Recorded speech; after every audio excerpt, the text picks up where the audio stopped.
Sa unang tingin, ay akalain mong ordinaryong baryo at tila nagtatago sa kasalukuyang panahon. Pero ang liblib na lugar na ito ay may nakatago palang kasaysayan. Ito ang Barangay Guillaume, isang lugar sa probinsya ng Masbate na minsan nang naging kapital nito.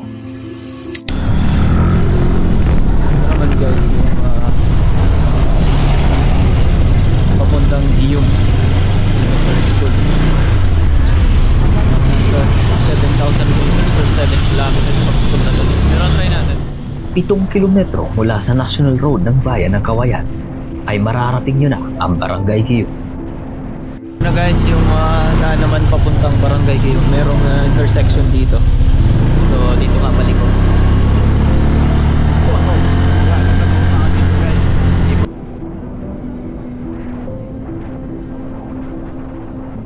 Sa una ay medyo madali pa ang papasok dahil merong maayos sa kalsada.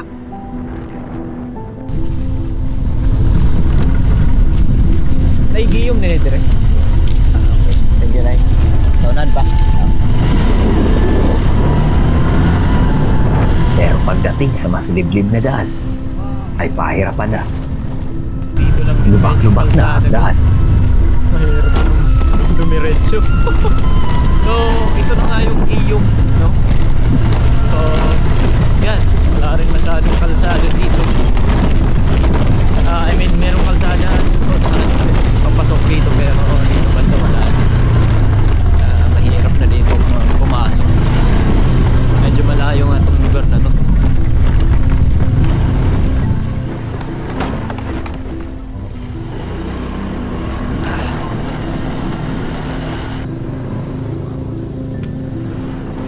Sa totoo lang, muntik na akong umatras sa biyahe kong ito dahil hindi biro ang mga daan. Pero buti na lang at nanaig pa rin ang kagustuhan ko matunghayan kung ano ang meron sa lugar na to. Halos kalahating oras mula sa National Highway ay narating ko na rin ang sentro ng Guillaume. Wala nang bakas ng mga nakaraang henerasyon. Pero nakakagulat lang na ang dating progresibong lugar na minsang naging kapital ng probinsya ay tila napag-iwanan na ng panahon. Pero kining Guillaume mo doon yung dating nga kapital sa Masbate, no? Ingon sila? Oh, mo ni una. Mo yung Mo una? ni may history. Mo yung history, no? Story niya. Oh, kawawa ang history.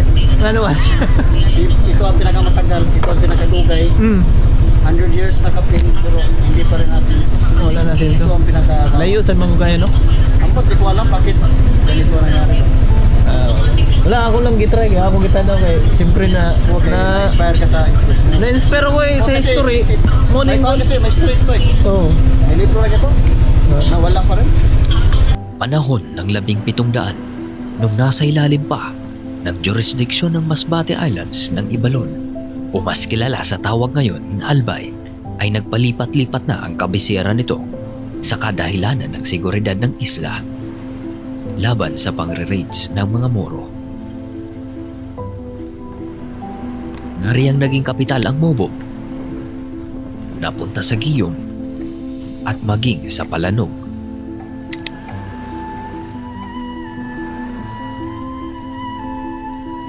Ayun guys, narating na nga natin itong Barangay Guillaume. Itong Barangay Guillaume, ito yung sinasabing unang or kauna-unahang kapital ng Masbate Province, no? So, napakalayo. Pero kung titingnan nyo, malapit na sa dagat. Siguro nung unang panahon, ito yung main land of trading nila, no? Or main area of trading kasi yun nga, malapit nga sa dagat. So, madali yung access nila ng transportation. Unlike ngayon kasi, more on land transportation na. So, Kaya siguro ito yung pinili nila dati kasi yun nga, easy access through mga sasakyang pandagat. Ngayon kasi land transportation sobrang layo, sobrang hirap pumunta dito. Kaya siguro nalipat yung capitalization dati ng Masbate province, no. Pero kung titingnan nyo, napaka layo sa kabihasnan ng lugar na to. Kung ma-imagine niyo, supposedly dapat mas medyo asensado yung barangay na to kasi nga naging kapital to dati, pero sobrang layo guys sa kabihasnan, really. Pero noong 1846, nang maging hiwalay na ang isla ng Masbate sa probinsya ng Albay, ito ay naging komandansya politiko-militar sa ilalim ng Espanya. Ang Guillaume ang naging kauna-unahang kapital ng Masbate simula noong naghiwalay ito sa probinsya ng Albay. Pero ano nga ba ang ibig sabihin ng komandansya politiko-militar? Bakit Guillaume ang napiling maging kapital ng Masbate? Ang komandansya politiko-militar ay isang uri ng pamahalang Espanyol na pinagsasama ang kapangyarihang sibil at militar sa mga malalayong lugar. Ibig sabihin, ang Masbate Island ay hindi pa opisyal na probinsya sa mga panahong iyon. Ito ay isa pa lamang distrito. Bagamat walang opisyal na rason kung bakit Guillaume ang napiling maging kabisera ng Masbate, kung pagbabasihan natin ang lokasyon ng lugar nito, ito ay nakatapat na sa southwest part na bahaging karagatan ng Masbate.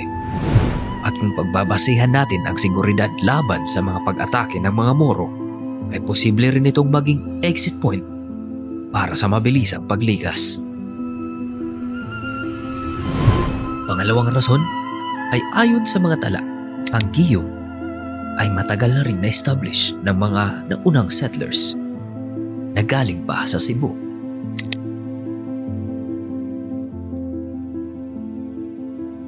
At ang pangatlong rason naman ay dahil sa transportasyon at kalakalan. Ito ang nagsisilbing center of trading mula sa pakikipagkalakalan sa itaas at ibabang bahagi ng Masbate. Pero noong 1849 ay nalipat naman sa Palanog malapit sa Lumbang River ang pagiging kabisera sa kadahilanan pa rin ng seguridad at mas malapit na akses sa mga karating isla nito tulad ng Ticao, Burias at maging sa mga isla ng Kabikulan. At kalaunan ay nalipat na nga sa Masbate City ang pagiging kabisera. Pero kung may mga bumabagabag man na katanungan sa aking isipan, yan ay kung bakit tila na pag-iwanan na ang lugar na ito. Sa loob ng mahabang panahon na ito'y naging kapital ng Masbate, ini-expect ko na maunlad ang lugar na ito. Pero kabaliktaran pala ng aking inakala nung ito ay aking binisita. Nakakalungkot mang isipin na napag-iwanan na ito ng panahon. Pero sadyang ganyan siguro talaga minsan ang pagkakataon. Kayang baliktarin ng mundo ang bawat sitwasyon. Pero kahit ganun pa man, sana'y matuto pa rin tayong lumingon sa ating pinanggalingan.